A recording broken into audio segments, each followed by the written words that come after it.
time together to share, discuss, and learn from each other. So, with me here in front, our fellow comrades. Can I join you to sit, comrades? You're welcome. Okay. Okay. Thank you. Yeah. You need to ask for permission from comrades. Huh? Yeah. So yeah, we let's move a bit so that we center for the camera. You move a little. Maybe just come here. Yeah. Make it like this. It's very important to listen to each other as comrades, and most importantly to learn from each other. There's that mentality of competition in the work that we do. We are the best environment justice group. Yeah, we are the ones that are doing the best, and we are the ones that reach to the UN. We're the ones that reach to the AU.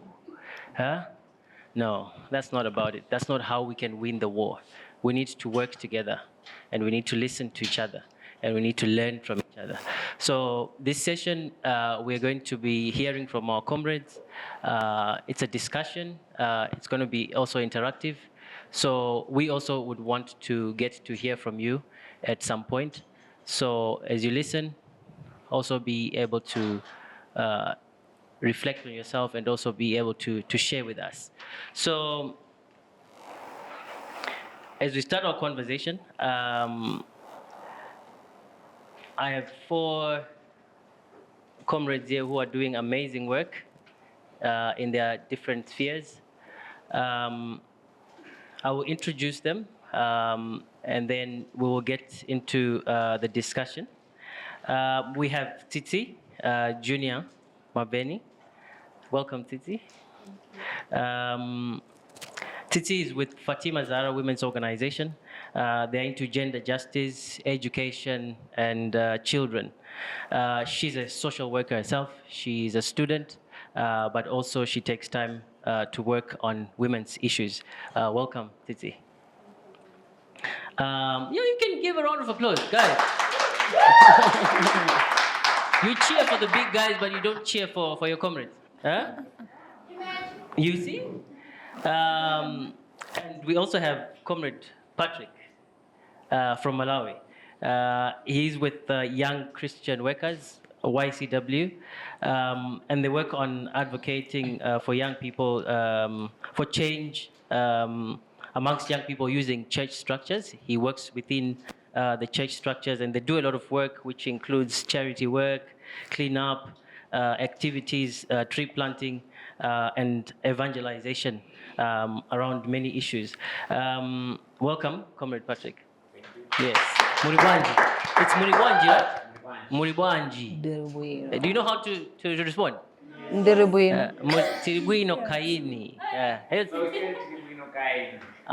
Ndiribuino kaini.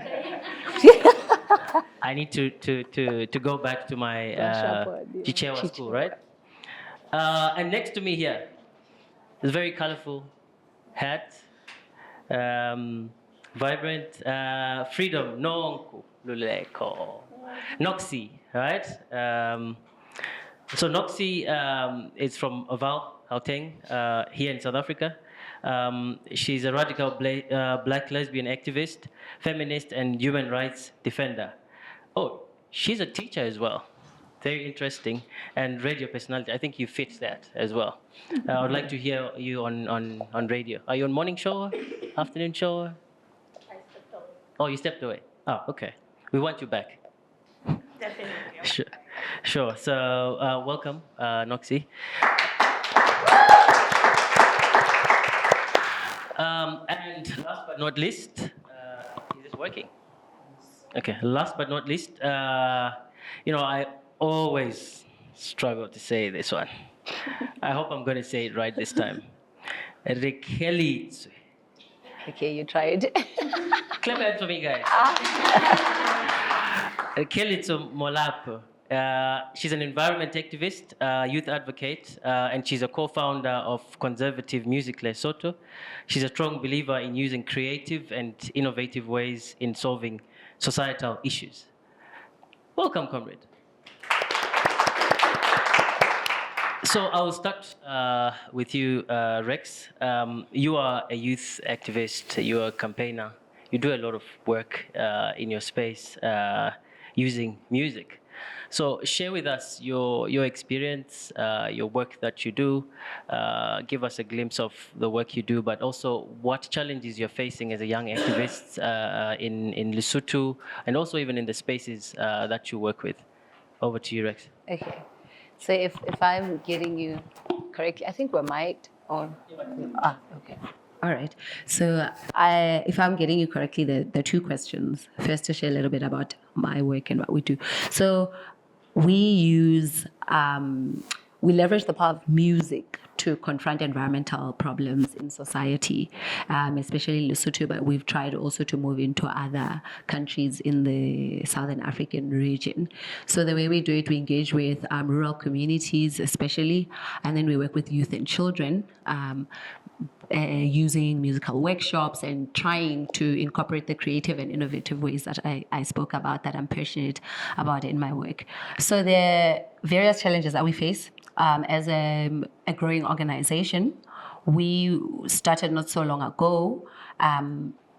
And in our work, I know most people, we talk about problems with funding, and I know this is a cross-cutting challenge for all organizations by young people. So for us, that limits our activism work or the way we do our programs, and that tends to, we would have like dry seasons at some point in our work where we're not getting any form of funding. And I remember we were having a heart-to-heart conversation with a fellow activist in the room here, and we were talking about how activism work can be a little daunting because of that, because then you go through these dry periods, and then there's a time when things are going well, and then you go back again. So there's this vicious cycle that is not enabling our organizations to be so sustainable. And the way philanthropy is designed, I feel like, does not necessarily help the organizations, but the people who give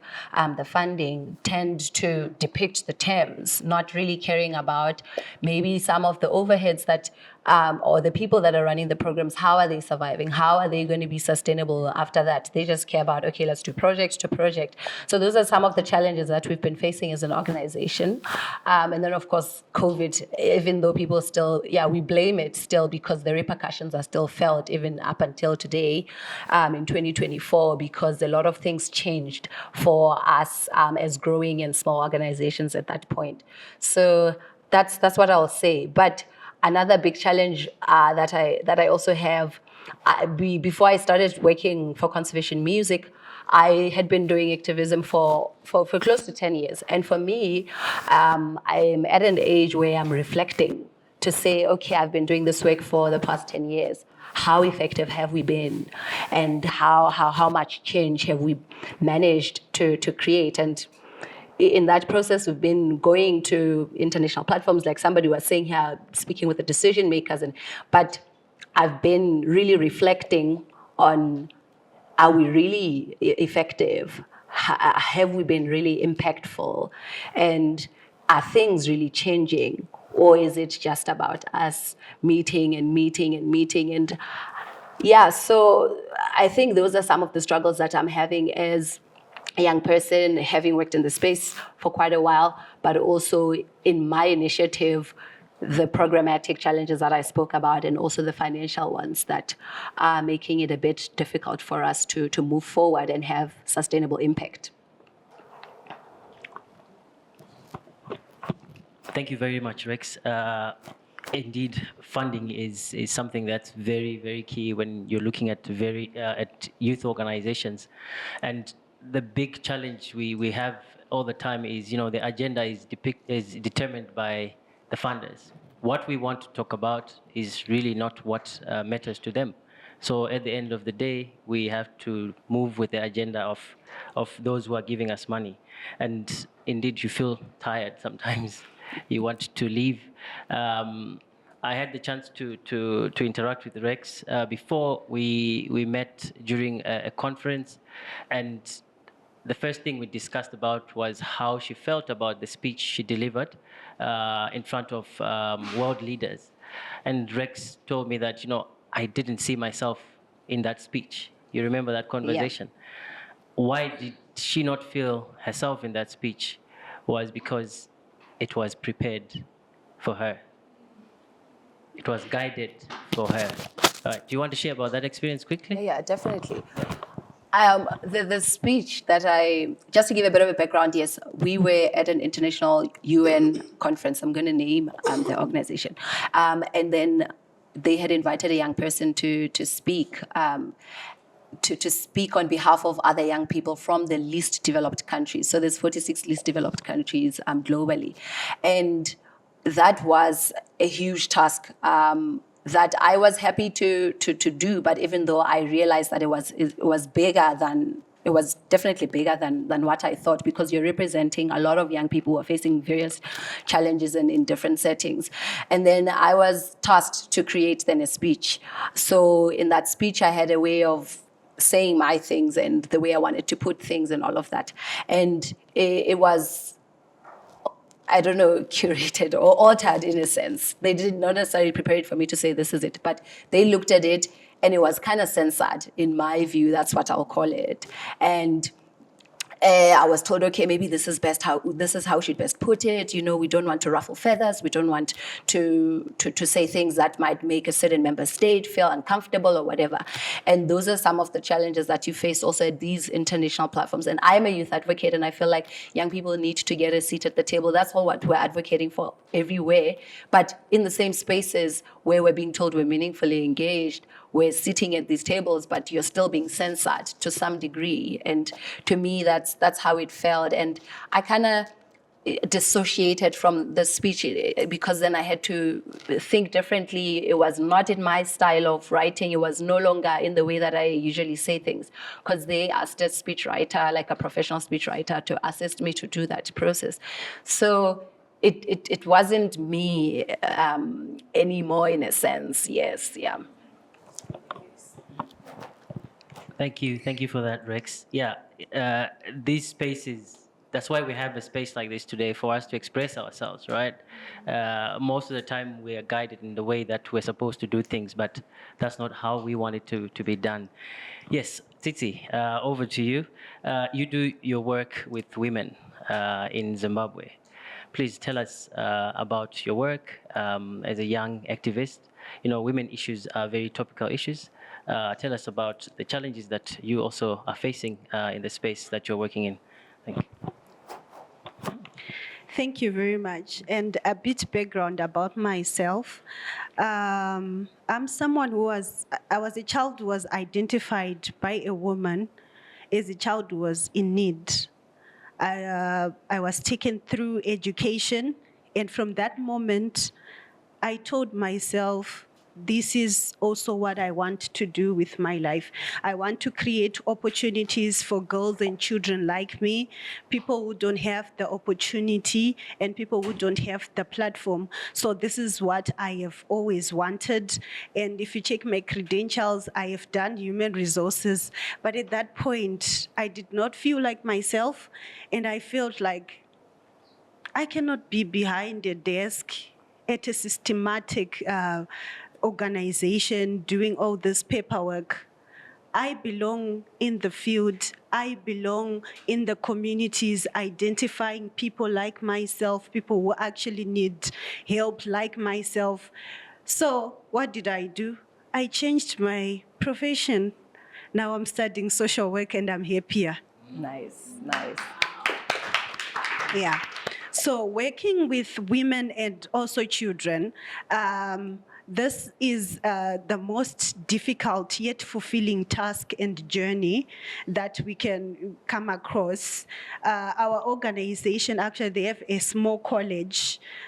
We actually identify those children who are in need of education, whether boys or girls, and then they are offered scholarships. And we also look into women issues.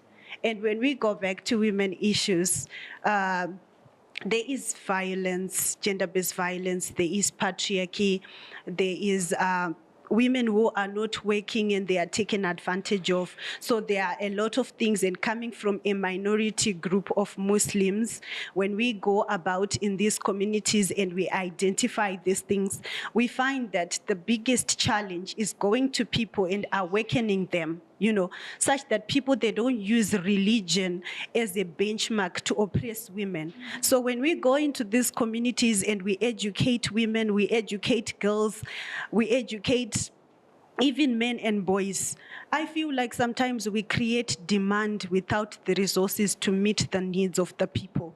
Because at the end of the day, everybody has a problem that they resonate with the things that we are teaching, and they want to come for help.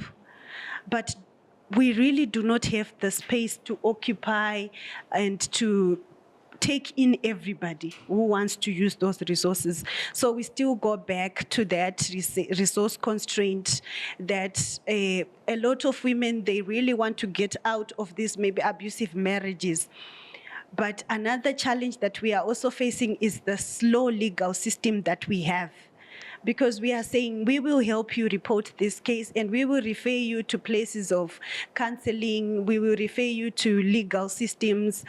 But at the same time, what do we have to offer that person who has turned their whole life upside down just to make this change for them and for their children? So we still feel like the legal system somehow is also failing our work as activists and as a young person.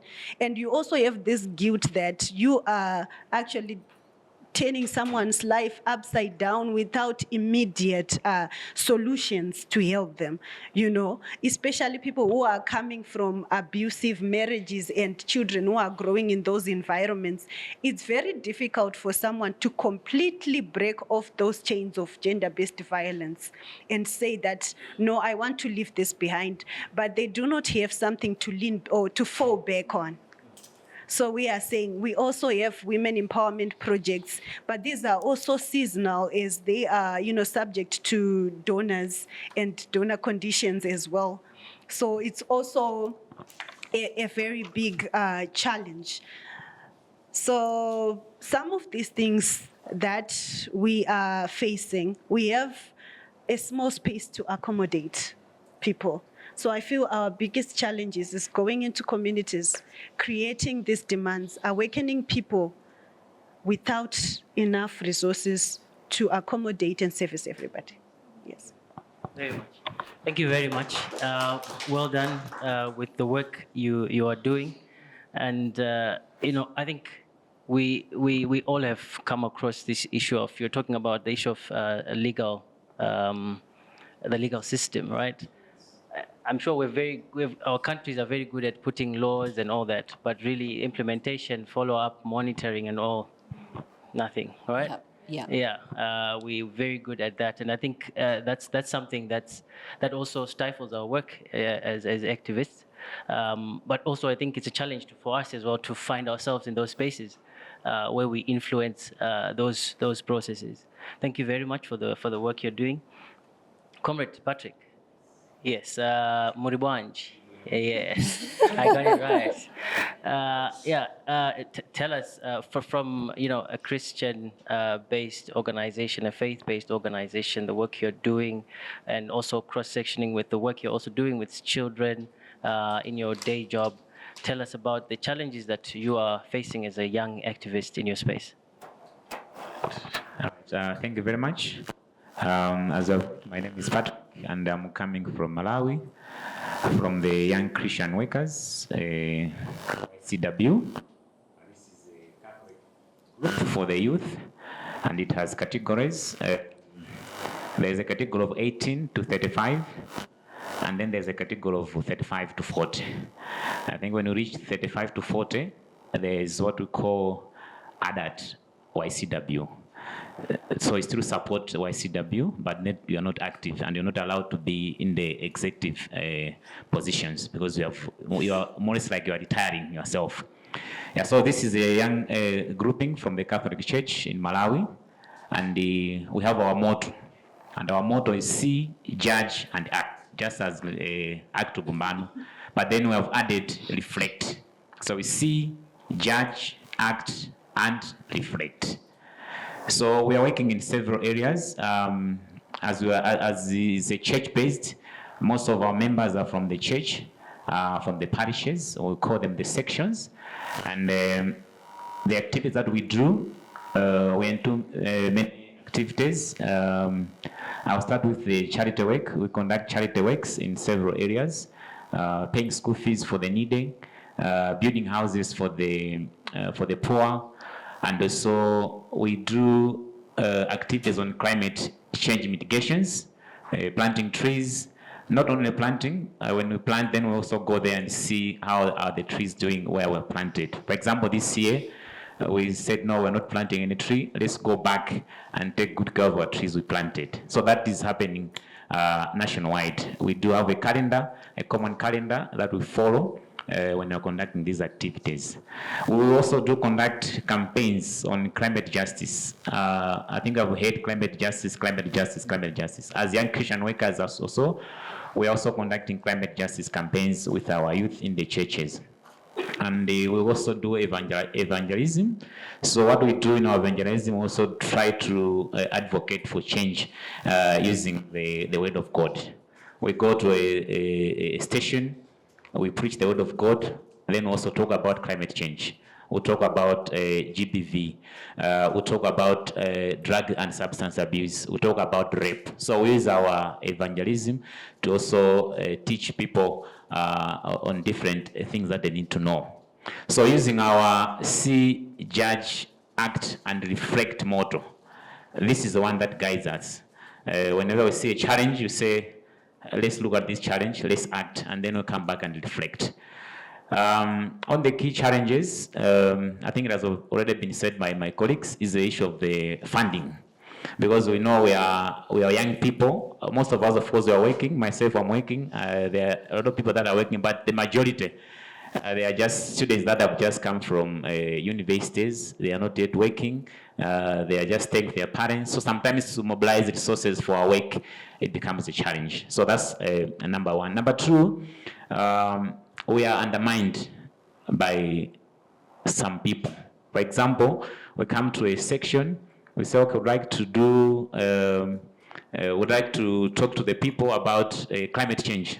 Then they'll say, you, my youth, maybe I'll use the short, we were drunk, what are you going to say to us? So most of times they look at youth as people maybe that were only associated drinking, smoking, and the like. So in other societies, it becomes a challenge for us to be accepted and then to do our work. And then unemployment is also another challenge. As we're working with young people, because the umbrella itself says young Christian workers. So the workers doesn't mean that you should be working, but you can be a businessman supporting the organization. So we have a lot of young people that are not employed, and then it becomes a challenge whenever we want to source funds to support the activities for our grouping. But all in all, we have seen good fruits on climate change mitigations, the planting of the trees and the campaigns, and also we conduct cleanup exercises in the streets. There was one of the, when we are getting to know each other, the best places to visit and then the impact in our activism. I visited Rwanda and then I saw how beautiful Rwanda is. You don't litter around. When I came back to Malawi, to our grouping, said, guys, I was in Rwanda. You will never see even a packet of sweet on the streets. We can also do it here. So we started the cleanup exercises in our streets. So we do that every year. It's on Labor Day, on 1st May, it's a Labor Day holiday. So we use that to do a national-wide cleanup campaign. So we go to the major streets and the cities and do the campaign. But we don't wait only for 1st May. Whenever there is a need, maybe you are around Lilongwe, the capital, you see that there are some places that are dead, then you can also organize a cleanup exercise. So in brief, that's what we do, and that's who we are. Thank you very much. Thank you very much, Patrick. Great work you're doing with YCW. And yeah, this thing that young people don't know anything. I think it's common, right? Yeah. Who has come across it? Yeah. all of us. Yeah, you don't know anything, right? Yeah. The But I don't ageism. think that's the reality. Thank you for highlighting that as well. Yes, Noxie Diva. Tell us. I love the diva. All right, as it's been said, my name is Nonkululeko Freedom Jali, preferred to be called Nox. I'm from the VAL, and I'm from an organization called the VAL LGBTQI, standing for lesbians, bisexual, transgender, intersex, and trans queer people. Hopefully you're familiar with the acronym, right? I'm from the queer sector, and basically I've been there in the organization around for 10 years. We organize queer bodies, and we do trainings and awareness campaign. We give out information and educate the community on LGBTQI issues, and we do a training that is called SOGI, whereby we basically teach the community on sexual orientation, gender identity, and sexual characteristics, right? And then the other programs that we do is that we organize Pride. I'm sure people are aware that June is International Pride Month. It's one of the projects that we do also in the community of Val. We organize a Pride around September, whereby it's more of, Jessica, while we were having a conversation, they asked a question like, what is Pride? What is that?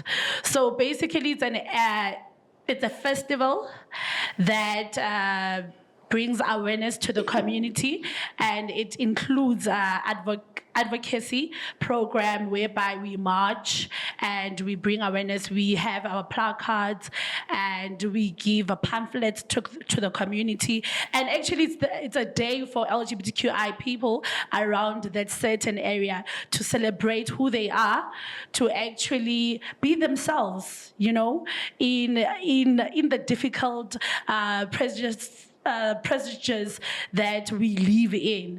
But that one particular day, and you just celebrate who you are, not caring who says what and who feels what and who believes in what, basically. And then the other projects that we are doing is court monitoring, whereby we know a lot of queer people get discriminated, and some actually get victims of hate crime. Therefore, we monitor their court cases. We actually give them support, psychosocial support. We don't have counselors as funding. It's a huge problem, but we actually refer them to other organizations that actually offer those services. And then we do court monitoring with them from, we also give them basic court knowledge, you know, JS, like the criminal justice system, how it works and processes, you know, because some people, they just attend court and they don't even understand the language that is spoken there, you know. They just go there, hear the next date, and they actually don't even know the processes of what happens, what is a bail hearing, what takes place, what is a prosecutor. You know, we do that training with our victims and the community at large, and then actually be with them while they go to court and make sure that justice is served because of hate crime. The beautiful thing that is happening in South Africa is that on the 9th of May, the president actually signed up the hate crime and hate speech bill, which is one of the bills now in South Africa that is helping the queer community. Hate crime is not only affected by queer community, right? It covers all the marginalized groups. So that bill is gonna help, is in our work. In a say, you know, whereby now our cases won't just be rendered as GBV, but they will be actually clustered as high-profile cases and treated as hate crime cases. So we do a lot of work around that.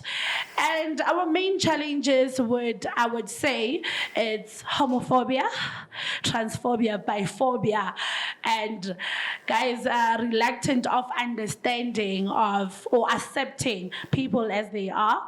And I always say education is power.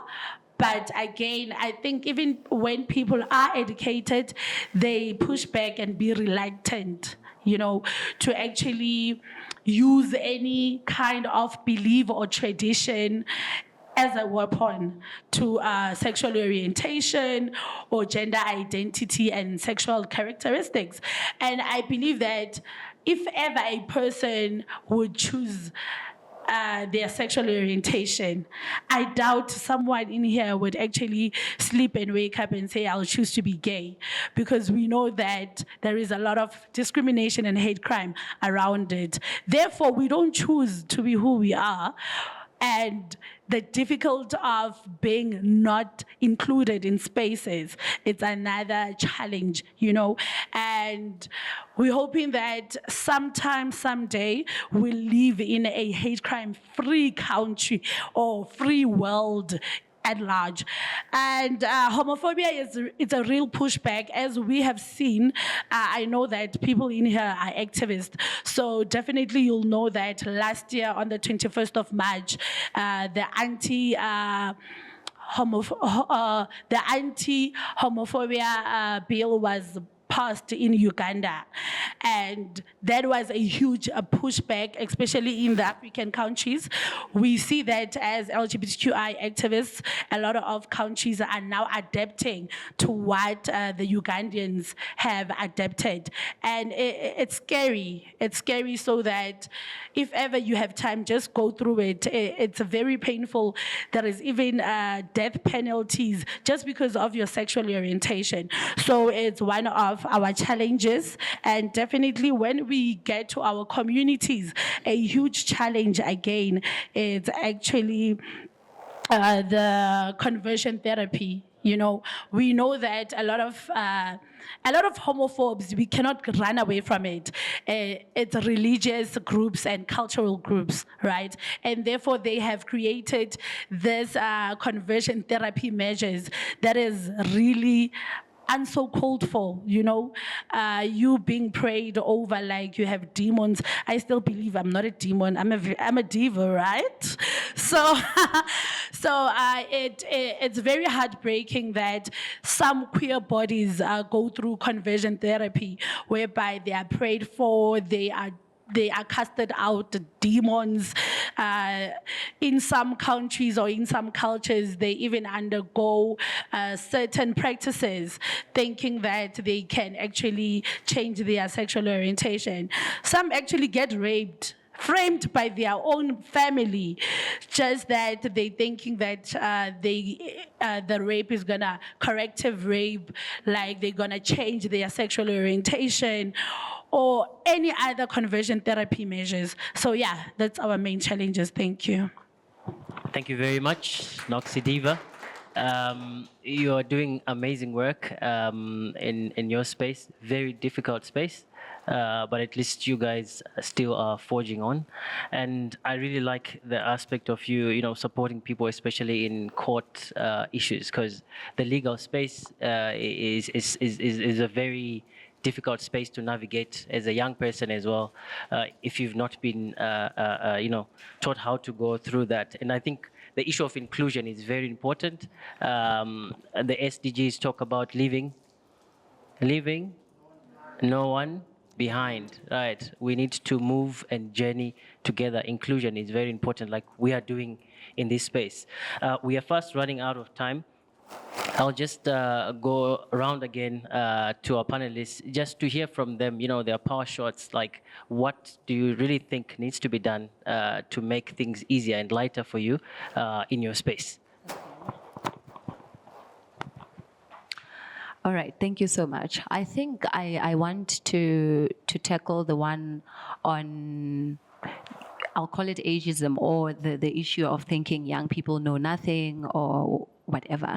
I believe that it's important for us first as young people to also familiarize ourselves with the systems, the way they operate, such that we'll be strategic in our approaches when we're trying to change these systems.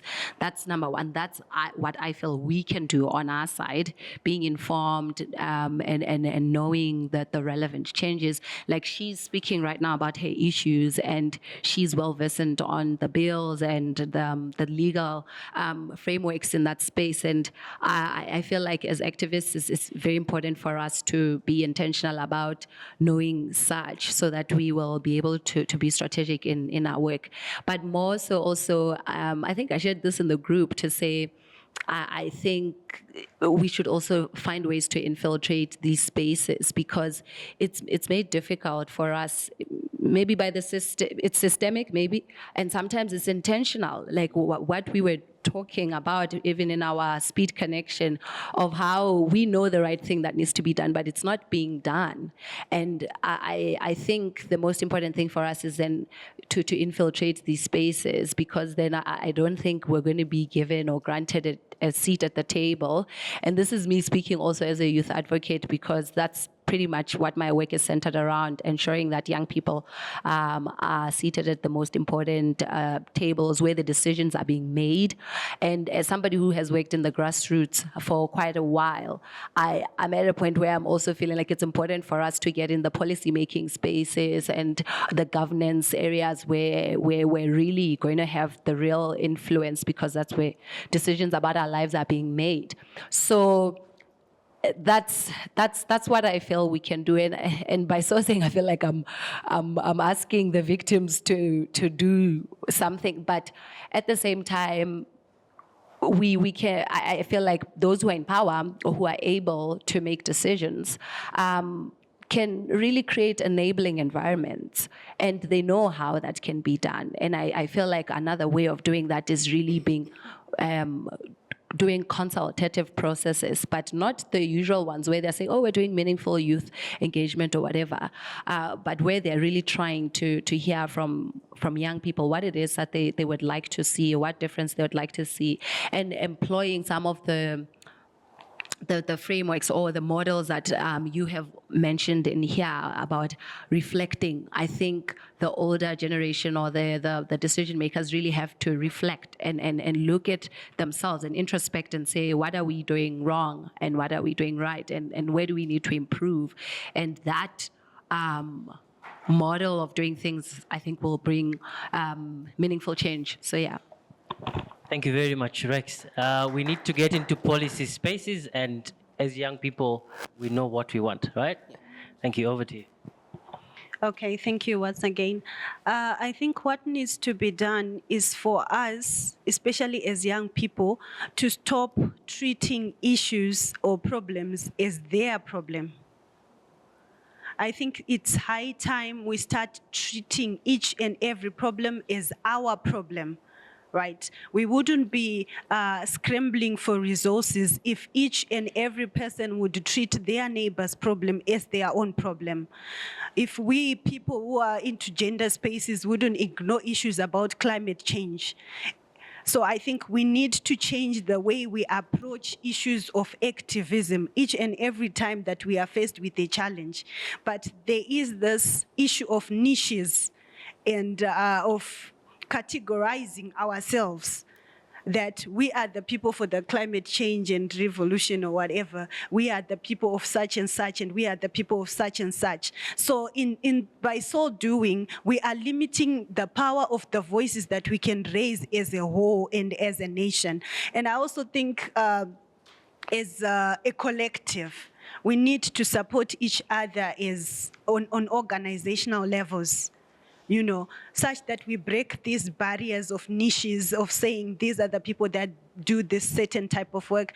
I really want to applaud Ektu Bambane for bringing all of us together in the same room, no matter which background we come from and which niche that we have been grouped into. And I think we also need support services, because no one organization can cater for everything under the sun.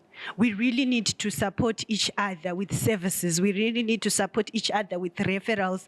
We really need to support each other even with media presence and voices, such that when you know that you belong to this certain niche, but then there is something that is going on into the gender space, just talk about it briefly, use your platforms to bring awareness to it. I think that way, as young people, we can come together and tackle most of the problems that we are facing. Thank you. Very important interconnectedness of our issues, right? Yeah. Don't work in silos. Yeah. Right. That's the first and the only way that these bigger guys are going to break us, because they know you think in silos and you work in silos. Right. All right. For me, I think the key word is not giving up. I think as young people, we are still young, energetic. We have a lot to do. Then we should not give up, no matter how many challenges we face on the way. But as youth, you should stand up and say, "I'll not give up. I'll forge ahead." Because if the young people are starting to give up, what about the older men? Yeah, so they say the world is, we are the future leaders, but now we're the now. Our time is now, so we should not give up. I also add on what my colleague has said on networking. We cannot work alone as an island. We are coming from the church. We have learned from our colleagues. We are learning a lot from each other here. So I think whatever I've learned, I think we put it in practice. I think can also help to improve the activism in our organization. And at the same time, we need also to be open to learn. Sometimes they will say, what are going to say to us? Challenge them that I can say something to you. But also listen to what they say. Respect their views and ideas, because those can also help you to move on. Thank you very much. Thank you. Very important one. Never. Thank you. Noxie Diva. My colleagues here have said a mouthful already, but one thing that I just want to stress is, overall, let's be human. You know, have human practices. Be kind to yourself and be kind to others. And before anything else, before you open that mouth for discrimination or for any hate crime or hate speech or anything that's going to offend the next person, think about it. And put yourself in somebody's shoes and actually restructurize how you say things or how you do things. Before I'm a lesbian woman, remember, I'm a person, I am somebody's daughter, I'm a teacher, I'm a whole lot of things besides my sexual orientation. Therefore, our struggles are the same. Also, climate change affects me, you know. HIV and AIDS issues affect me. So if ever we collaborate and unite on issues, we're gonna conquer a lot of things. The anti-gender movement is coming. People who are working in gender, they know about this movement. And we know the critics of this movement. We need you guys. I need you. If ever someone in that taxi or in that hotel says a hate speech about a queer person, I need you to be a queer activist. Don't call me and say, Knox, someone said this, but actually be Knox in that space. You know, we need each other. Therefore, we should be our brothers and our sisters' keepers. Thank you very much. And let's be very, very human. Human dignity is the most important thing. We need to respect each other. Now, on that note, I would like to open up to the floor for your comments, reactions, and also if you've got any questions. So you can just raise your hand and then I'll come with the mic to you. Hi, everyone. Panelists, thank you so much for that. It was quite eye-opening. You know, I could actually relate to most of what you were saying. So it's not a question, it's just comments. I like how Act Ubumbano have, like Zizi said, has brought all of us together. Because now, a point that Noxie mentioned is that some of the community, some of the issues that they faced was a direct result of what the faith-based community has done. So now to see an example of, I don't know if you guys have watched the movie One Love, the Bob Marley movie. But there was a concert, I think it was the One Love concert, where Bob Marley brought two opposition parties. There was violence in Jamaica that time, but he brought them together, like polar opposites. And then he brought them together. They were shaking hands in front of thousands of people at a music concert. So one artist brought two people who are polar opposites together, and everyone was shocked. Not to say that it was peace the following day, but people started somehow changing in a way. So it's nice to see a community like Noxie and a faith-based community like Patrick together. So I think once we are out there in our spaces, we need to really show people our activism. You know, like the polar opposites are actually one thing. At the end of the day, like Nox said, we are human. And I think it was Steve Biko who said it, there's only one race, the human race. So that's just my point. Thank you very much. Thank you very much. Greetings to the panelists. Thank you very much for sharing your journeys. I think it was very inspiring. I have a question for the whole panelists, but I just cut it down. Teti, we'll start with you. I hope I'm pronouncing it very well. You share like how you changed from being, technical in a sense of human resource going to another field. And, I wanted to ask in terms of, change versus lived reality. I know there are people who were perhaps you supported with whatever income, whatever resources you are earning. How was that process for you? I think most of us in this room or youth activists, we have that challenge. Passion versus reality, because at some point we need to support our family. Our parents, our family understood that they took us to university. And then when you come back, you need to go to work. But here's an issue of passion. What processes did you use, to get that support from your family? Nox, a quick one for me would to check.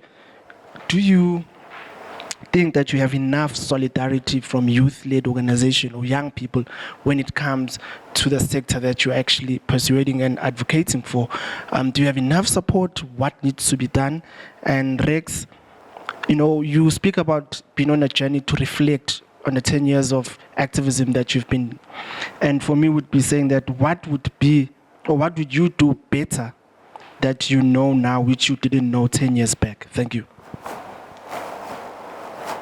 Thank you for that. Is there any question before I ask them to respond? Is a question or is a comment? You can't. Okay. Comment. Okay, thank you. Good evening, Jessica, once again, and thank you for your presentations. I have some questions, comments, but questions after all.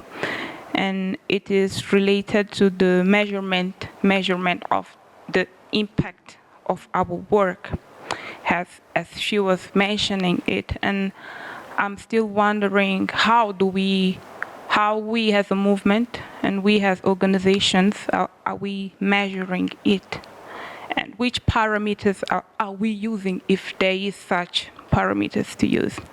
And still on that, sorry, I forgot your name.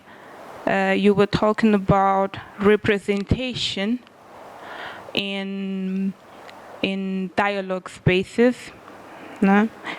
But I think that you were also talking about representation in the base and community-based representation. So my question would be, up to which point do you consider that our representation in the dialogue spaces are directly related to how we as activists and as organizations are represented in the communities? How does the community acknowledge us as associations or organizations? And the other question will be about education, as she was mentioning, and that's the work that we also do, all of us as activists, no? That we educate, we promote consciousness, but my question will be, who is educating us as activists and as organizations, and how is our reflection on that level also? The other issue would be on thank you for your presentation, dear. I'm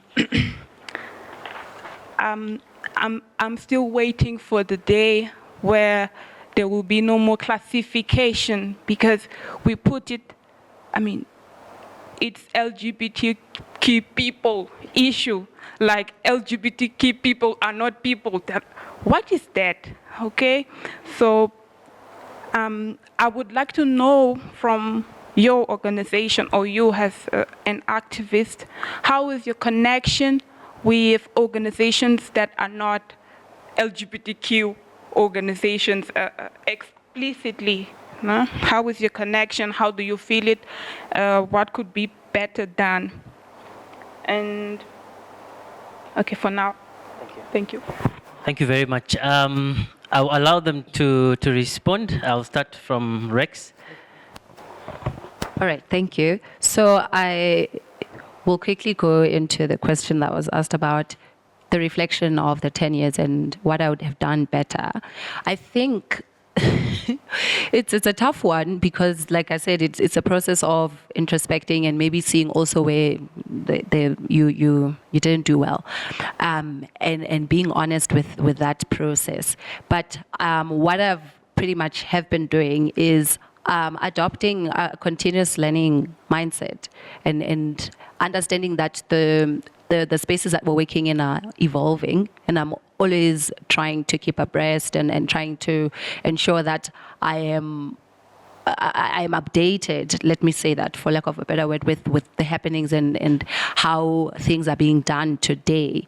And the other thing I already mentioned, that I'm already infiltrating these spaces, and that's what I'm trying to do better, because I think in the past we were just focusing on the grassroots work that we were doing, and that in my reflection, when I was looking at the results and everything, I realized that, yes, we have been able to have a somewhat impact, but it's not been so much as effective, because then we were not necessarily in those policy-making spaces or those governance spaces.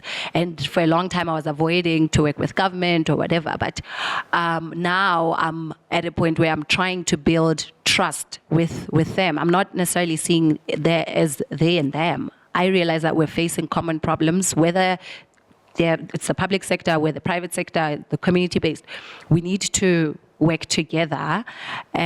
So that's the approach I'm using. And sometimes I call it some form of soft activism. There's a word like soft activism, and that's the approach that I'm now going for now, instead of just looking and saying and pointing and saying, I'm pointing a finger at you and you and you. Yes, it's good to hold people accountable, but now I'm more looking at, let's dissect the problem. What are the issues? How can we work together and collaborate? And that's pretty much what I've been doing to try and do better. She asked a question about M&E. It's a tricky one because that's an area of improvement for us. But there's a framework that I've come across that is used by one of the international organizations that is monitoring and evaluation and learning. It's called MEL, and it's a framework that I'm now trying to incorporate in my organization to ensure that we're measuring our impact effectively, and then we're also learning, which is part of what we've been discussing in this space, to say it's important for us to learn. So it's part of that continuous learning process also, and trying to improve our systems and structures and processes, because I feel like it's very important for us. So I don't know if there's a question I didn't answer. There's something you asked about representation, but I was not fully understanding what the question was. If it was directed at me, yes. We'll allow it to clarify later. We'll move to the next city. Okay, thank you. I would like to answer the question of the person who asked, what process did I use for my transition from human resources to social work? What I can say is volunteering. Before you take this big jump to say, I want to change my whole life upside down, volunteer into these organizations that you see yourself in. Volunteer into the spaces that you want to see yourself in. Coming from an economy like Zimbabwe, which is very difficult to find a job, try to be involved in your community in the things that you want. volunteer, somebody who will see your potential, somebody who will see how great you are, even without experience or whatever. Someone who just believe in your talent at some point, that this young person is very hardworking and I would like to take a leap of faith and employ them. So I volunteered, and that's how I knew this is where I want to be and this is what I want to do. So after I make sure I was seated in my transition, that's when I changed.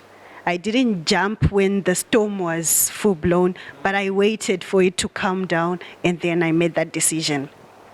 And then there's also the question which says, who is educating us as activists? I think we should always be competent and on the lookout on the things that make us grow. For example, these kind of opportunities and these kind of programs that we are in, they really don't come by easily, but let's just keep on the lookout. When we hear the calls, let's just apply for different things. This is how we learn and this is how we grow. Another thing is the platforms that are created for us as young people. I've noticed that we do have a WhatsApp group, but not everyone participated in it. I didn't know we had this many until we were all seated in this room. So I think for us to learn is for us to be open. Yes, I know we are introverts, but there is something that should push us to be keyboard warriors sometimes. Just push yourself and participate in spaces that make us grow. So we are in the era of the internet and we are in the age of social media. When we see all those things that require us to learn and that require us to participate, I think let's just take that leap and let's do the work. Very important. Thank you very much, guys. I think volunteering is very, very important as young people. Let's get ourselves out there. All right. There was a questions for you, right? I think there were two questions for me. I will start with, do we connect with other organizations that are not queer? Right. I always say being in an LGBTQI space doesn't mean that we want to be special or we want to be special cases, right? Or treated in a certain way.